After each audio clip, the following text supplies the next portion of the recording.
ఇదే RTV app వార్తల్ని క్షణాల్లో చదివే అవకాశం ఉంటుంది. ఒక న్యూస్ పేపర్, ఒక టెలివిజన్ ఛానల్ మీ చేతుల్లో ఎప్పుడు. గ్రామ పంచాయతీ కార్మికులకు బకాయి పడ్డ 8 నెలల జీతాలు ఇవ్వాలని చెప్పేసి తెలంగాణ గ్రామ panchayat employees and workers union CITU ఆధ్వర్యంలో సిద్దిపేట జిల్లా కలెక్టర్ కార్యాలయం ముట్టడించడం జరిగింది.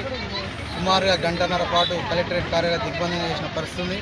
ఈరోజు మరి గ్రామ పంచాయతీ కార్మికులు గ్రామ ప్రజలకు సేవ చేస్తూ కార్మికుల సమస్యలను పరిష్కరించాలని కలెక్టర్ కార్యాలయం ముందు ధర్నా చేయడం జరిగింది. ఈ సందర్భంగా మేము అధికారులకు ఒకటే చెప్పదలుచుకున్నాం.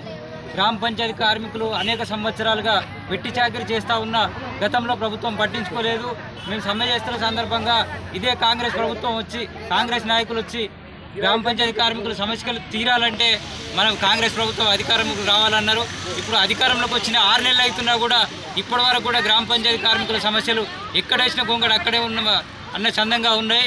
గతంలో గ్రామ పంచాయతీ కార్మికులు సమస్యలు పట్టించుకోకపోతే గతంలో ప్రభుత్వానికి పట్టినకైతే ఈ ప్రభుత్వానికి కూడా పడుతుంది అనేసి మేము సందర్భంగా తెలియజేసుకుంటా ఉన్నాం. అదేవిధంగా జిల్లా ఉన్నతాధికారి అయిన డిపిఓ గారు గ్రామ పంచాయతీ కార్మికుల సమస్యల మీద ఫోన్ చేసినా కూడా రెస్పాండ్ ఇవ్వడం లేదు. అందుకనే ఆమె అధికారులు ఇప్పటికైనా స్పందించి గ్రామ పంచాయతీ కార్మికుల న్యాయమైన సమస్యలు, అలాగే వాళ్ళకు రావాల్సిన ఇన్సూరెన్సు, మల్టీపర్పస్ విధానం రద్దు తదితర డిమాండ్లను అన్నిటి కూడా పరిష్కరించాలనేసి మేము సందర్భంగా తెలియజేస్తా ఉన్నాం. లేని పక్షంలో గ్రామ పంచాయతీ కార్మికులందరినీ జిల్లా వ్యాప్తంగా ఐక్యం చేసి 1వ తారీఖు నుండి సమ్మె కూడా వెళ్ళడానికి గ్రామ పంచాయతీ కార్మికులం మేమందరం కూడా సన్నద్ధమవుతున్నామనేసి తెలియజేస్తా ఉన్నాం. మరిన్ని వీడియోస్ కోసం ఛానల్ ని సబ్స్క్రైబ్ చేయండి. లేటెస్ట్ అప్డేట్స్ కోసం వాట్సాప్ ఛానల్ ని ఫాలో చేయండి. అండ్ లింక్ డిస్క్రిప్షన్ లో ఉంది.